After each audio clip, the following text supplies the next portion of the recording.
ধিং এফআৰইউত কৰ্তব্যৰত নাৰ্ছক প্ৰহাৰ কৰি বিতৰ্কত থকা উপ অধীক্ষক ডাক্তৰ মুকুট বৰাৰ কুকীৰ্তি কৈ শেষ কৰিব নোৱাৰি। এইবাৰ এখন বিশেষ ফটোক লৈ নতুন বিতৰ্কত ডাক্তৰ মুকুট বৰা। চিকিৎসালয়তে মুকলিকৈ ধূমপান বিষয়াজনৰ পিছফালে ন' স্মকিং বুলি ঠিকেই লিখি ৰাখিছে, কিন্তু সেই স্থানতেই তাকো চিকিৎসালয়তে এইদৰে ধূমপান ডাক্তৰ মুকুট বৰাৰ। এক কথাত ধিঙৰ স্বাস্থ্য খণ্ডত অনিয়মেই নিয়মত পৰিণত কৰিছিল উপ অধীক্ষকজনে।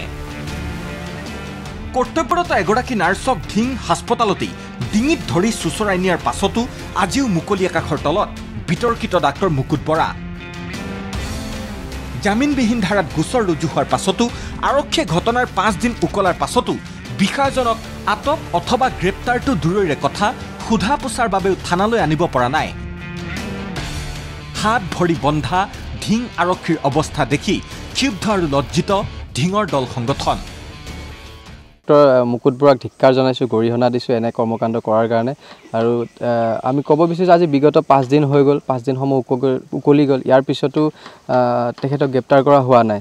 তাৰ বাবে আমি ধিং আৰক্ষীক যেতিয়া যোগাযোগ কৰিছিলোঁ, ধিং আৰক্ষীৰ লগত ধিং আৰক্ষীয়ে জনাইছে যে তেওঁক কোনো এৰেষ্ট হ'ব নোৱাৰে, এই হেতুত তেওঁৰ ওপৰত ব্যৱস্থা গ্ৰহণ কৰিব, কিন্তু এৰেষ্ট নহয়। স্বাস্থ্যমন্ত্ৰী অশোক সিংহলে নাৰ্ছক প্ৰহাৰৰ ঘটনাত ব্যৱস্থা লোৱা হ'ব বুলি ঘোষণা কৰা 4 দিন পাৰ হ'ল। ইনকুৱাৰী কৰিব দিয়া হৈছে, 2 দিনতে ৰিপৰ্ট আহিব, বিহিত ব্যৱস্থা গ্ৰহণ কৰা হ'ব। কিন্তু স্বাস্থ্যমন্ত্ৰীগৰাকীৰ এই ঘোষণাও কাৰ্যত ফুটুকাৰ ফেনত পৰিণত হোৱাত মুখ্যমন্ত্ৰীৰ হস্তক্ষেপ বিচাৰিলে বীৰ লাচিত সেনাই। অন্যথা জংগী আন্দোলনৰ হুংকাৰ সংগঠনটোৰ। ৰাজ্যৰ এগৰাকী স্বাস্থ্যমন্ত্ৰীক এনে টুলুঙা মন্তব্য দিব নালাগে। সাধাৰণতে তেওঁ কৈছে যে আমি তদন্ত কৰিব দিছোঁ, ৰিপৰ্ট আহিলে আমি বিহিত ব্যৱস্থা ল'ম।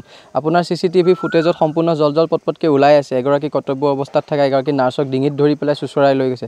তাৰ পিছতো আৰু কিহৰ তদন্ত কৰিবলগীয়া বাকী আছে, সেয়া আমাৰ ৰহস্যৰ আৱদ্ধত। এই ঘটনাৰ বিহিত ব্যৱস্থা ল'ম বুলি স্বাস্থ্যমন্ত্ৰীয়ে কৈ আছে, কিন্তু স্বাস্থ্যমন্ত্ৰীয়ে কৈ থাকিলেও কোনো ধৰণৰ ইয়াৰ স্থায়ী সমাধান হোৱা নাই। আৰু ডক্টৰ যি মুকুট বৰা, সেই মুকুট বৰাক আমাক অতি সোনকালে অতি শীঘ্ৰে ইয়াৰ পৰা ট্ৰেন্সফাৰ দিয়াটো আমি বিচাৰিছোঁ, নহ'লে লাচিত সেনা অসম শান্ত হৈ বহি নাথাকিম। খবৰ অনুসৰি ডাক্তৰ মুকুট বৰাই অগ্ৰিম জামিনৰ বাবে ইতিমধ্যে হাবাথুৰি খাই ঘূৰি ফুৰিছে। বিতৰ্কিত বিষয়াজনে জামিন নোপোৱালৈকে ধিং আৰক্ষীয়ে তেওঁৰ বিৰুদ্ধে কোনো ব্যৱস্থা গ্ৰহণ নকৰাৰ পক্ষত আছে বুলি অভিযোগ উত্থাপন কৰিছে দল সংগঠনে। ক্ষেত্ৰত আমাৰ সন্দেহ হৈছে যে সাধাৰণ ৰাইজৰ লগতো এনেধৰণৰ ব্যৱহাৰ আৰক্ষীয়ে কেতিয়াও আমি কাৰো দেখা নাই। সাধাৰণ ৰাইজক যদি হ'ল হয় ইমান দিনে আপোনাৰ কাৰাগাৰত বন্দী কৰিলে হয়।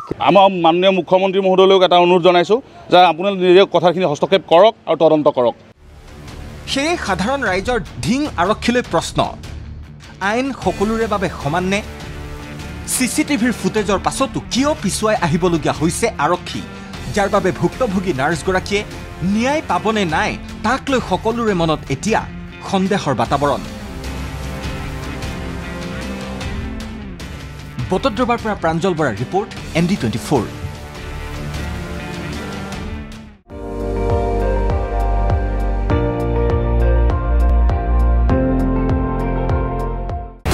আপুনি চাই আছে ND24, সৰ্বশ্ৰেষ্ঠ নহয় সৰ্বোত্তমৰ দৌৰত।